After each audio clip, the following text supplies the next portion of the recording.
და საერთაშორისო ურთიერთობების კვლევების ფონდი, ვასილ კაჭარავა, თბილისის სახელმწიფო უნივერსიტეტის ამერიკის შესწავლის ინსტიტუტი, გიორგი მუჩაიძე, საქართველოს ატლანტიკური საბჭო. საღამომშვიდობისა ბატონებო, დიდი მადლობა გადაცემაში სტუმრობისთვის.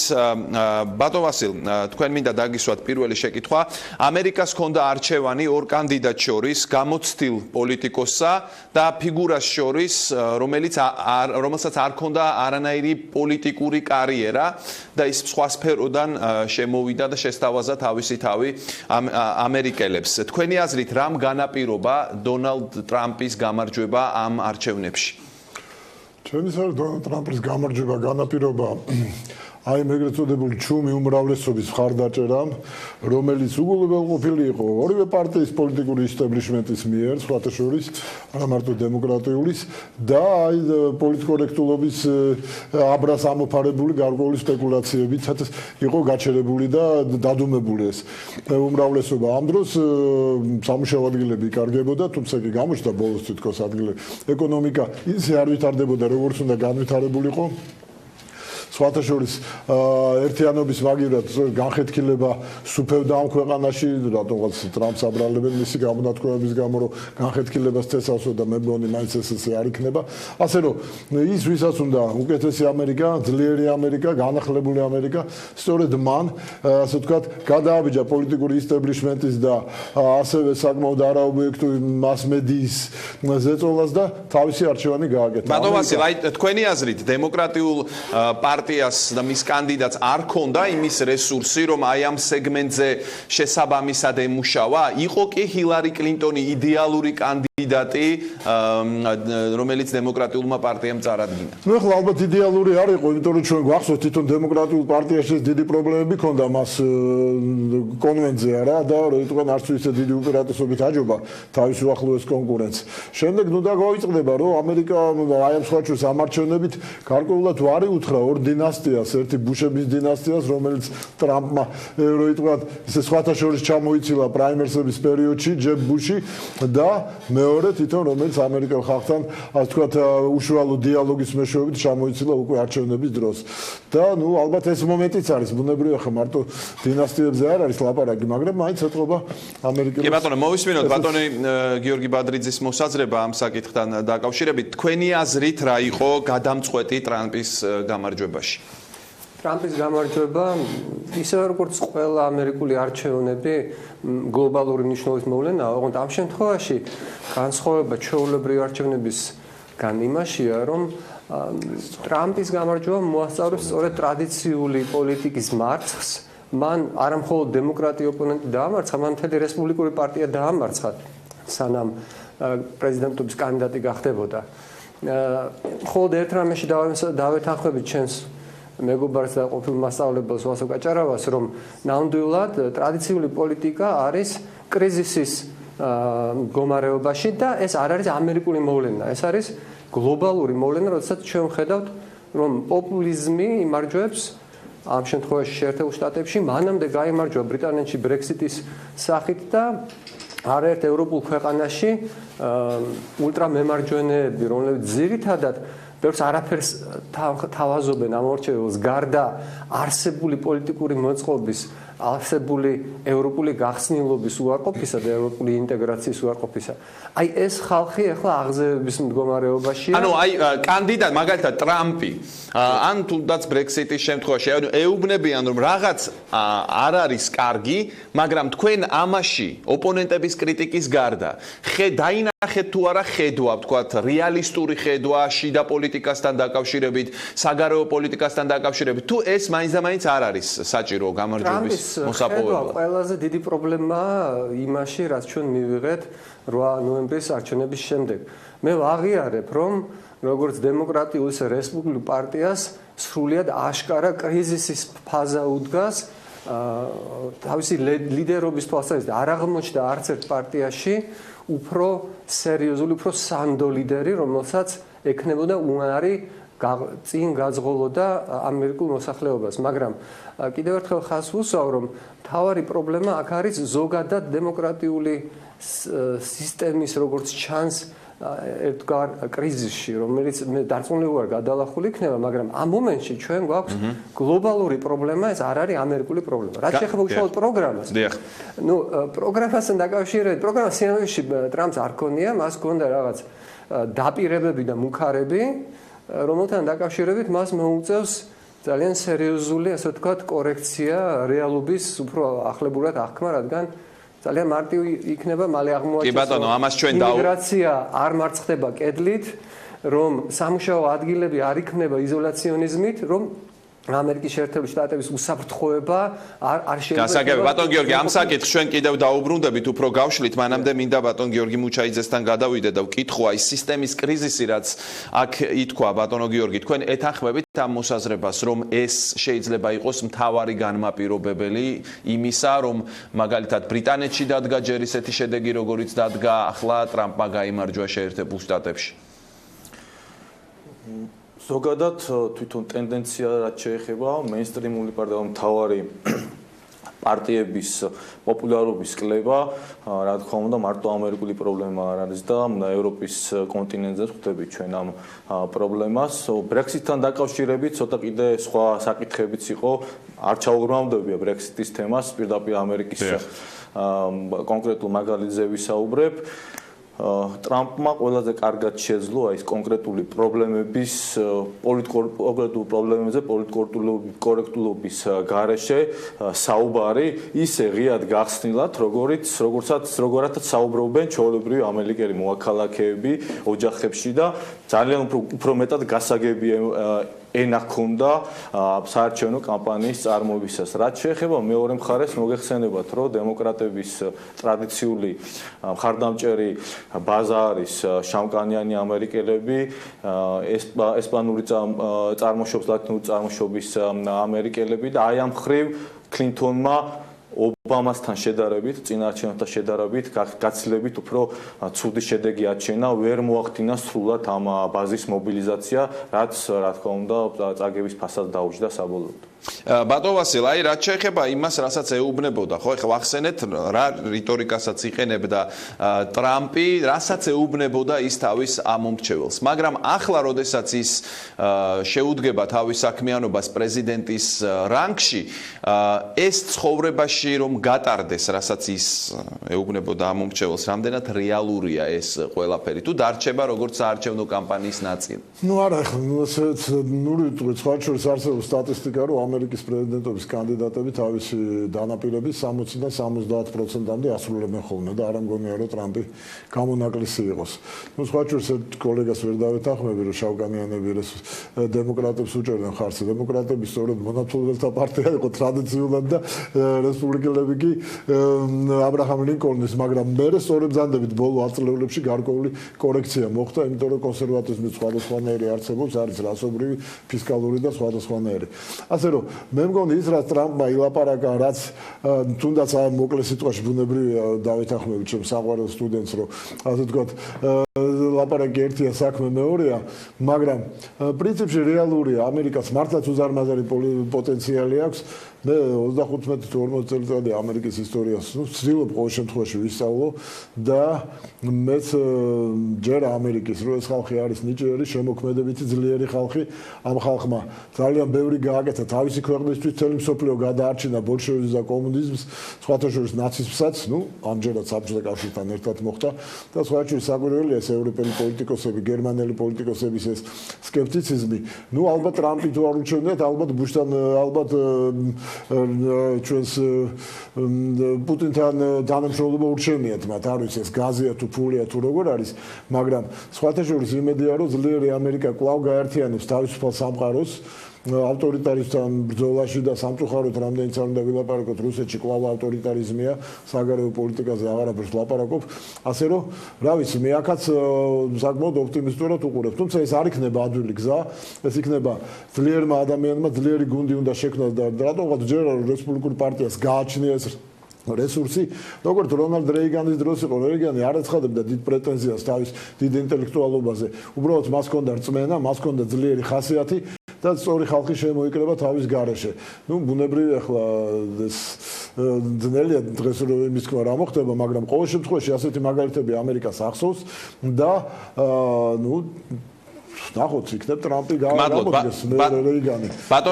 ბატონ გიორგი ბადრიძეს მიმართავ, აი საქმით დაამტკიცა ტრამპმა, რომ მსგავსი დაპირებებით შესაძლებელია მოხვიდე ხელისუფლებაში და გახდე ამერიკის შეერთებული შტატების პრეზიდენტი. მაგრამ რა ბედი ეწევა შემდეგ აი ამ რიტორიკას და აი ამ დაპირებებს? სად გადის ზღვარი მის პიროვნულ აი ამ განცხადებებსა და რეალურ პოლიტიკას შორის? მე მგონი აი რეალობასთან შეხება ძალიან მალე ვიხილავთ. საერთოდ უპასუხისმგებლო დაპირებების გაცემა უფრო ადვილია და ამითი ასე ვთქვათ მასის მომხრობა მე იმასაც არ მინდა დავეთანხმო, რომ ეს დიდი უპირატესობაა, როდესაც უბრალო ადამიანის ენით ლაპარაკობ, ანუ მის სურვილს გამოხატავ, იმიტომ რომ ესე რომ ყოფილიყო აწყობილი დემოკრატიული სისტემა, ჩვენ ისევ გვექნებოდა გლადიატორების ბრძოლა, იმიტომ რომ უბრალო ადამიანებს ზუსტად ეს უყვარდათ და რომის იმპერატორები და სენატი ზუსტად იმით იყვნენ დაკავებული, რომ გაერთოთ და პური მიეცათ. ჩემი აზრით პოლიტიკური ლიდერების როლი არის არა უბრალოდ ასახონ ის თუ რა უნდათ ან რა გონიათ თქვათ მასაში, არამედ მათ გაუძღვენ რაღაცა უფრო პროგრესულისკენ. რა თქმა უნდა იმის პარალელურად რომ გამოხატონ მათი თავარი ფასეულობები და ინტერესები. რაც შეეხება საგარეო პოლიტიკას, ხო? აი ჩვენ მოვასმენინეთ ჩვენს მაყურებელს და თქვენს იცნობთ ამ განცხადებებს, მსოფლიო ლიდერების გამოხმაურებები. გერმანიის საგარეო საქმეთა მინისტრს ძალიან სკეპტიკური განცხადება ჰქონდა, ვლადიმერ პუტინი ამას მიესალმა. მოდით რუსეთის კონტექსტში ვისაუბროთ. არის თუ არა მაინც ეს ილუზია, რომ რუსეთისა და ამერიკის შეერთებული შტატების ურთიერთობა შეიძლება დაახლოვდეს და დასტაბილურდეს გამომდინარე იქიდან, რომ პუტინია რუსეთის პრეზიდენტი და ტრამპი შეერთებული შტატების. ცვლის თუ არა ეს საერთო სურათს თქვენი აზრით? ჯერ მინდა გამოვეხმაურო ბატონ ვასილს უბრალოდ დავეთანხმო, რომ გერმანიის საგარეო მინისტრის განცხადება სულ მცირე არაგულწრფელია. იმასთან დაკავშირებით, რომ ის თქვათ სხვა შედეგის მოელოდა და ეს ეფუძნება იმას, რომ ის თითქოს თქვათ არ იწონებს ტრამპის ფასეულობებს და ეს ხდება მის პარალელურად, რომ მშვენივრად მეგობრობს და თანამშრომლობს პუტინთან და ეს არ არის პირველი გერმანულ პოლიტიკაში. მაგრამ სერიოზულად რო ვთქვათ, დიახ, ერთ-ერთი მთავარი რაც აშფოთებს ამერიკის მოკავშირეებს არის ის განცხადებები, რომელიც პირდაპირ მიანიშნებდა ტრამპის მიერ სულ მცირე უმეცრობას იმ როლისა, რაც ეკისრება ტრანსატლანტიკურ პარტნიორობას, ამერიკის შეერთებული შტატების სტრატეგიულ თანამშრომლობას თავის არა ნატოს მოკავშირეებთან და რომ ეს არ არის რაღაცა დათმობა თუ შეღავათი მოკავშირეებისთვის, რომ ეს მოკავშირეები არ სარგებლობენ, არ პარაზიტირებენ ამერიკული დახმარებით, რომ ეს არის ამერიკისავე გლობალური უსაფრთხოების ფუნდამენტი, აი ეს გლობალური ალიანსები. როგორც ჩანს ამის შესახებ, ბატონ ტრამპს არასწორი წარმოდგენა აქვს და დარწმუნებული ვარ, რომ მას მოუწევს ბევრ ამის სწავლა. ის თუ როგორი იქნება მისი რეალური საგარეო პოლიტიკა, ჩვენ შეგვიძლია ვივარაუდოთ მაშინ, როდესაც ჩვენ ვნახავთ მისი საგარეო პოლიტიკური გუნდის პირველ მონახას, შემადგენლობას და უნდა აღინიშნოს, რომ საგარეო პოლიტიკის წარმოებაში შეერთებული შტატების პრეზიდენტს კონსტიტუციით უფრო მეტი პირადი გავლენა აქვს, ვიდრე სხვა სფეროებზე. დანარჩენში უფრო მეტად არის შეზღუდული სენატით და კონგრესით, თუმცა აქაც ის იმპერატორის მსგავსად ვერ იმოქმედებს თავის ნებაზე. კიდევ ერთხელ ვამბობ, მას მოუწევს ანგარიშის გაწევა რეალობებისადმი და რეალობა ესეთია, რომ ამერიკამ ერთხელ უკვე სცადა არც დიდი ხნის წინ ეგრეთ წოდებული გადაატვირთვა, რაც სინამდვილეში იყო რუსეთისთვის დათმობების გზით მისთან ურთიერთობების გამოსწორებას და შედეგად მიიღო ბევრად უფრო აგრესიული და ბევრად უფრო ეს გადაატვირთვის პოლიტიკა ჩვენ შეგვიძლია ვთქვათ უკვე რომ ჩავარდა აბსოლუტურად. ამას ამბობენ ამ გადაატვირთვის პოლიტიკის ავტორები, ისინი სასტიკად დაისაჯნენ, რადგან როგორც მოსალოდნელი იყო აგრესორი მხოლოდ უფრო თამამდება, როდესაც ხედავს სისუსტეს მისი აგრესიის. მაგრამ ეს გადაატვირთვის პოლიტიკა მიუხედავად იმისა, რომ ჩავარდა, დამარცხდა, გარკვეულ რაღაც ხედვას ეფუძნებოდა. აი ტრამპის შემთხვევაში ეს ხედვა არსებობს საგარეო პოლიტიკაში თუ მაინც ფრაგმენტული იყო ეს მისი განცხადებები? ტრამპი, როგორც თქვენ აღნიშნეთ, არის პირველი ამერიკელი პრეზიდენტი, რომელსაც მანამდე არ ქონია არანაირი პოლიტიკური, ადმინისტრაციული ან სამხედრო გამოცდილება. ტრამპის ხედვაზე მით უმეტეს საერთაშორისო უსაფრთხოების სფეროში ლაპარაკი მე მგონი ზედმეტია. მას დაჭირდება ძალიან სერიოზული გუნდი, რომელიც მას დაეხმარება ამ ხედვის ჩამოყალიბებაში. აქამდე ჩემი აზრით ეს იყო არა ხედვა, არამედ ილუზიები. და მეორე, ტრამპი ყველაფერს თავი გავამ, თვითონ არის ძალიან ძლიერი პიროვნება, ქარიზმატული პიროვნება, ეს აუცილებლად უნდა ვაღიაროთ და არა ვარ დარწმუნებული, რომ ის ისე ადვილად შეეწყობა პუტინის აგრესიულ მოქმედებებს, ასე რომ ეს რაღაც თაფლობის თვე რუსეთსა და ამერიკის შეერთებულ შტატებს შორის თუ კი მცდელობა იქნება კიდევაც დიდხანს ვერ გასცემს, ამაშიც მინდა ბატონოს დავეთანხო, შეიძლება პუტინსა და ტრამპს შორის სწორედ პიროვნულ საფუძველზე მოხდეს სერიოზული დაპირისპირება. გასაგებია, გიორგი მუჩაიძესთან უნდა გადავიდე, ბატონ გიორგი, რუსეთის ასე ვთქვათ მისალმება ტრამპისადმი, არ ვიცი, სიხარული დავარქვათ ამას თუ რა არის, ყოველ შემთხვევაში კმაყოფილები არიან მოსკოვში იმ შედეგით, რაც შეერთებული შტატების საპრეზიდენტო არჩევნებში დადგა. თქვენი აზრით, რა შეიძლება ემყარებოდეს მოსკოვის ეს განწყობა? რა მე მგონია რომ თაფლობის თვეზე საუბარი ცოტა გადაჭარბებულია პოლიტიკაში თან ასეთ უმაღლეს დონეზე არ არსებობ მოგობრები არის თავარი ნაციონალური სტრატეგიული ინტერესები იყო მაგალითად ჩვენი წარსულიდან რომ ამოვიღოთ მაგალითები იყო საუბარი რომ აი თომ რესპუბლიკელების პროექტია საქართველოს და მოგეხსენებათ, როდესაც სტრატეგიული პარტნიორობის ქარტია ბუშის ბოლო ფაქტიურად კვირებში იქნა ხელმოწერილი, სწორედ ამ სტრატეგიული ქარტიის, ამ საქართველოსთან თანამშრომლობის სტრატეგიული პარტნიორობის ქარტიის იმპლემენტაციის განხორციელება და მისი ფორსირება სწორედ ობამამ დემოკრატების ადმინისტრაციამ განახორციელა. აქედან გამომდინარე, ძალიან ცალსახად არის გამოკითხვილი ჩვენ რეგიონში ამერიკის სტრატეგიული ინტერესები და ეს არავითარ პირად მეგობრობაზე ქვეყნის ინტერესების გაცვლა არ შეიძლება. თან აქ იმასაც დავამატებდით, რომ ცოტა ზედმეტად გაბუქებული ეს მეგობრობა თვითონ ახლა როგორც ტრამპი იძახის პირადი ურთიერთობები არ აქვს საერთოდ პუტინთან და მას არც კი იცნობს ახლოს. მართალია გაკეთდა კონკრეტული რაღაც განცხადებები, მაგრამ საბოლოო ჯამში გამოვა ამერიკის პრეზიდენტი ამერიკის ეროვნული ინტერესებიდან და ეს არ არის ის ქვეყანა, სადაც ვთქვათ ერთი ადამიანის შოუა, როდესაც ხელისუფლებაში მოდის, აქ არის ძალიან წყობრა დალაგებული დემოკრატიული მმართველობის სისტემა, რომელიც ორიენტირებულია ეროვნული ინტერესების გახორციელებას. გასაგებია ბატონ ვასილ, აი რუსეთთან დაკავშირებით თქვენი აზრით რა განაპირობებდა კრემლის ყოველ შემთხვევაში საჯარო სურვილს, რომ ტრამპი ეხილა პრეზიდენტად?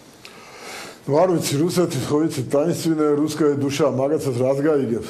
როგორც ჰარი ტრუმენი ამბობდა, ერთადერთი ენა, რომელიც რუს პოლიტიკოსებს ესმის, ეს არის ძალის ენა, რამდენი დივიზია გყავთ თქვენ.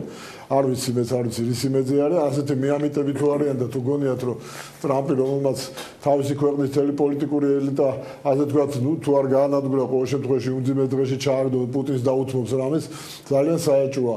მაგრამ ერთი კარგი კი იქნება, რომ ძლიერი ამერიკა, ძლიერი პრეზიდენტის პოზიციიდან დაელაპარაკება რუსეთს და ალბათ აქ შეიძლება რუსეთი უფრო რაციონალური გახდეს. აი, როდესაც ლაპარაკია იმაზე ხარ რამდენიმე, ასე ვთქვათ, პოლიტიკოსმაც, ანალიტიკოსმაც აღნიშნა, რომ თუ კი კლინტონის შემთხვევაში უფრო პროგნოზირებადი იქნებოდა ამერიკის შეერთებული შტატების საგარეო პოლიტიკა, ტრამპის შემთხვევაში ნაკლებად პროგნოზირებადი ან არაპროგნოზირებადი იქნებაო. თქვენ ეთანხმებით ამ მოსაზრებას და თუ კი არაპროგნოზირებადი იქნება, ეს რატომ შეიძლება შედიოდეს, ვთქვათ, თუნდაც რუსეთის ინტერესში? იცით რა, ობამას პოლიტიკა, მოდი სანამ ხილარის კლინტონის პოლიტიკაზე ვიტყვით, რომელიც პრინციპში აპირებდა გარკვეულწილად ობამას პოლიტიკის გაგრძელება, თუმცა უფრო მკაცრი პოზიციის დაკავებთან რუსეთთან, მაინც სწორედაც რომ ძალიან პროგნოზირებადი იყო და აი ძალიან პროგნოზირებადი რო იყო, იმიტომაც ისარგებლა რუსეთმა აი ამით. მე ძალიან კარგად და ეხლა ასე ვთქვათ, ნუ რაც გააჩნდა, რაც დავარქვეთ არაპროგნოზირებადობას არა. მე მგონი ძალიან პროგნოზირებადი იქნება ბატონი ტრამპის პოლიტიკა, განახლებული ძლიერი ამერიკის პოლიტიკა, რომელიც ასე ვთქვათ, შეიძლება კვლავ მოიზომოს, როგორც ახლა ჩემს ორივე კოლეგას, რომ ერთი ვალდებულია ელემენტარულად დაელაპარაკოს იმ ქვეყნის ლიდერს, რომელსაც მეორე არა სიდით მეორე არსენალი აქვს, წყალბადის იარაღის არა, ელემენტარულია, აბა რა უნდა ეთქვა ხა საინტერესოა რა. ნუ და პირველ დღეს თუ არა უახლოეს მომავალში რაღაც დიალოგი უნდა გაიმართოს საერთოდ ტელეფონით თუ როგორ თუ ინტერნეტით თუ რაც შეეხება ხედვას, აქ აღინიშნა რომ ტრამპს საერთოდ არ ქონია ასეთი ხედვა და გამომდინარე იქიდან რომ პოლიტიკური გამოცდილებაც არ ქონდა მას, არც სამხედრო გამოცდილება, ხო, ბიზნესმენია. თქვენ დაინახეთ რაიმე კონტურები, რასაც შეგიძლიათ დაარქვათ, რომ ტრამპს ქონდა თავისი ხედვა, წყობრი შეხედულებები გარკვეულ საკითხებზე, მათ შორის საგარეო პოლიტიკაზე. ნუ მე მგონი ყველა საკითხებზე საკმაოდ წყობრი წარმოდგენა ქონდა, მას შეიძლება ზოგს ეს არ აკმაყოფილებს, მაგრამ 60 მილიონი ამერიკელი ამან დააკმაყოფილა და ერთი ქართველი მათ შორის მეც დამაკმაყოფილა თუ ამას აქვს მნიშვნელობა. რასაკვირველია. ასე რომ საგარეო პოლიტიკაშიც იგი უფრო თანასწორი და უფრო თანაბარი და უფრო რო იტყვიან სამართლიანი თანამშრომლობის მომხრეა, სწორედ თავის ევროპელ პარტნიორებთან. ამერიკა მართლაც აგზავნის თავის ახალგაზრდობას საომრად, ლომის სტილს იხდის ამ ამერიკის და მთელი მსოფლიოს უსაფრთხოებისთვის, ხოლო მისი პარტნიორები კი როგორც ახლა გერმანელი პოლიტიკოსი, ასე ვთქვათ, მის უფრო ქილიკით არიან ხოლმე დაკავებული ხშირად. სხვათა შორის ნუ დაგვავიწყდება ახლა ეს რასაკვირველია ჩვენი პატარა ქართული გადასახედიდან, რომ ამერიკა საქართველოს თავარი ლობისტი ნატოში და სწორედ გერმანიამ და საფრანგეთმა გვითხრეს ვარი.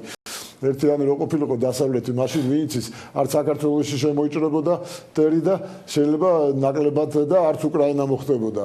ასე რომ მოდით რა, არც ისე მარტივია. გმადლობთ, ჩვენ რეკლამაზე უნდა გავიდეთ, რამდენიმე წუთში დავბრუნდებით და საქართველოსა და შეერთებული შტატების ურთიერთობაზე დაგისვამთ შეკითხვებს. ჩვენ რამდენიმე წუთი რეკლამის შემდეგაც რჩება სასაუბრო.